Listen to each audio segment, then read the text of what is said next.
Court Edapalli section Edapalli sub division పరిధి లోపల మరి కన్సూమర్ ఫోరం అనేది లోకల్ కోర్టు మరి కండక్ట్ చేయడం జరిగింది. దీనికి గాను ఈ సబ్ డివిజన్ పరిధి లోపల మరి ఎడపల్లి బోధన్ సెక్షను తర్వాత రెంజల్ అనే 3 సెక్షన్లకు సంబంధించిన వినియోగదారులకు సంబంధించిన అప్లికేషన్స్ అయినా ఏమైనా సమస్యలు ఉంటే అవన్నిటిని మరి స్వీకరించేసి వాటికి తదనుగుణంగా మరి వాటికి పరిష్కారం మరి చూపించే దిశగా మరి కన్సూమర్ ఫోరం పనిచేయడం జరుగుతుంది.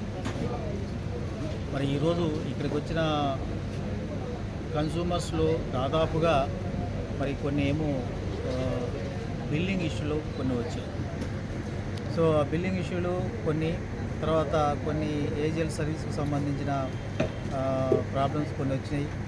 అదేవిధంగా మేజర్గా మరి ఇండ్లపై నుంచి మరి మన వైర్లు పోతున్నాయి అని చాలామంది కన్సూమర్స్ వచ్చి కంప్లైంట్ ఇవ్వడం జరిగింది. అంటే ఇక్కడ 2 సమస్యలు ఉంటాయి.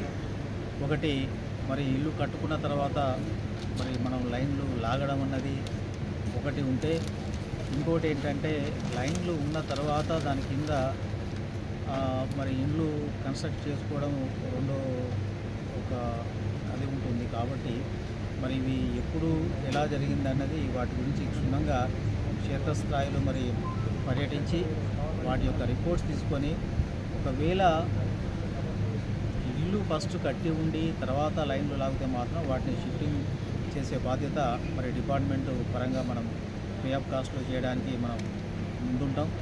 లేదు ఆల్రెడీ లైన్స్ ఉన్న తర్వాత వాళ్ళ ఇల్లు కట్టుకుంటే మాత్రం దానికి షిఫ్టింగ్ ఛార్జెస్ అనేది కన్సూమర్ ద్వారా తీసుకొని ఛార్జెస్ కట్టించుకున్న తర్వాత మరి ఆ లైన్ అన్ని మనం షిఫ్ట్ చేయడం జరుగుతుంది. అదేవిధంగా ఇంకోటి ఏంటంటే ఇప్పుడు ఈ మధ్యకాలంలో గవర్నమెంట్ కూడా కొన్ని ఏరియాలలో మరి ఇండ్లపై నుంచి పోయిన లైన్స్ అన్నిటిని కూడా వాళ్ళు ఎస్టిమేట్ ఏం చేసి గవర్నమెంట్ టేకప్ చేస్తుంది. వాటికి కొంత బడ్జెట్ కూడా రిలీజ్ చేసింది. అక్కడక్కడ కొన్ని జిల్లాలు రిలీజ్ అయినాయి, అక్కడ ఆ పనులు జరుగుతున్నాయి. అదేవిధంగా ఇక్కడ కూడా మరి అదే రకంగా మరి ఎవరైనా గవర్నమెంట్ చొరవ చూపించేసి సంబంధిత కలెక్టర్ అయినా కానీ జాయింట్ కలెక్టర్ కానీ వాళ్ళు ముందుకు వచ్చి ఇలాంటి ఇష్యూస్ మరి టేకప్ చేసేసి ఇక్కడ ఉన్న కన్సూమర్స్కి ఏమైనా న్యాయం చేస్తే బాగుంటుందని కన్సూమర్ ఫోరం ఈ సందర్భంగా రికమెండ్ చేస్తుంది. కాబట్టి ఎవరైనా కానీ ఎలక్ట్రికల్ యాక్సిడెంట్ కాకుండా డిపార్ట్మెంటే కానీ తర్వాత మిగతా కన్సూమర్సే కానీ చాలా చొరవ తీసుకొని మరి చేయాలి. లేదంటే ఎలక్ట్రికల్ యాక్సిడెంట్స్ జరిగితే మాత్రం అటు ప్రాణ నష్టం ఇటు ఆస్తి నష్టం 2 రకాలుగా మరి మనం ఇబ్బంది పడే అవకాశాలు ఉంటాయి. కాబట్టి సిబ్బందికి నేను చెప్పేది ఏంటంటే ఎలక్ట్రికల్ యాక్సిడెంట్ కాకుండా మన లైన్లు అయినా కానీ ట్రాన్స్ఫార్మర్లు అయినా కానీ మిగతా ఏదైనా any equipment of the belongs to the ఎలక్ట్రిసిటీకి సంబంధించిన వాళ్ళవన్నీ కూడా తగిన జాగ్రత్తలు తీసుకొని మరి కన్సూమర్స్తోనే ఎలాంటి పనులు చేయించకుండా మనమే కంప్లైంట్ తీసుకొని వాటిని రెక్టిఫై చేసి ఇస్తారనేసి మరి సిబ్బందికి కూడా నేను మరో తెలియజేయడం జరుగుతుంది. దాదాపుగా 4 అప్లికేషన్స్ మనకు రావడం జరిగింది. ఆ 4 అప్లికేషన్స్ కూడా చాలా చిన్న సమస్యలే, పెద్దగా ఏం లేవు. అవి అనుకున్న తడుగానే మోస్ట్లీ 1 or 2 వీక్స్లో ఇవి సాల్వ్ చేసేసి కన్సూమర్స్కి సాటిస్ఫాక్షన్ లెవెల్లో మేము పనులు చేస్తామని ఈ సభాముఖంగా మీ అందరికీ కూడా తెలియజేయడం జరుగుతుంది. అలాగే కన్సూమర్స్ కూడా రైతాంగం కూడా ఇప్పుడు ఏంటంటే అందరూ ఫీల్డ్లో పనులు చేసుకుంటున్నారు. మంచి వర్షాలు వస్తున్నాయి కాబట్టి క్రాప్స్ కూడా బ్రహ్మాండంగా స్టార్ట్ అవుతున్నాయి. కాబట్టి ఇలాంటి తరుణం లేదంటే అందరూ కూడా రైతాంగం కూడా మరి కెపాసిటర్స్ బిగించుకొని అటు డిపార్ట్మెంట్కు తర్వాత అటు వాళ్ళ మోటార్ పర్ఫార్మెన్స్ పెరగడానికి కూడా మరి దోహదపడడానికి వాళ్ళ కెపాసిటర్స్ వాలంటరీగా వాళ్ళు పెట్టుకోవాలని మరి సందర్భంగా అందరూ కూడా తెలియజేయడం జరుగుతుంది.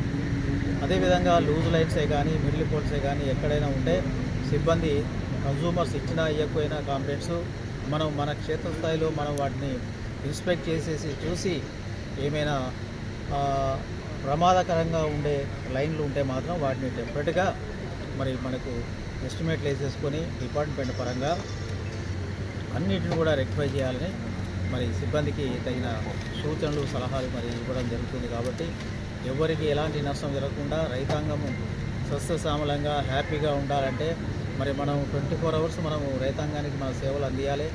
అదేవిధంగా కన్సూమర్సే కానీ రైతాంగమే కానీ మరి డిపార్ట్మెంట్తో మనము సహకరించేసి వాళ్ళతో మమేకమై అందరూ కూడా అవగాహనతోనే మనం ముందుకు పోతే ఎలాంటి సమస్యలు ఉండవు.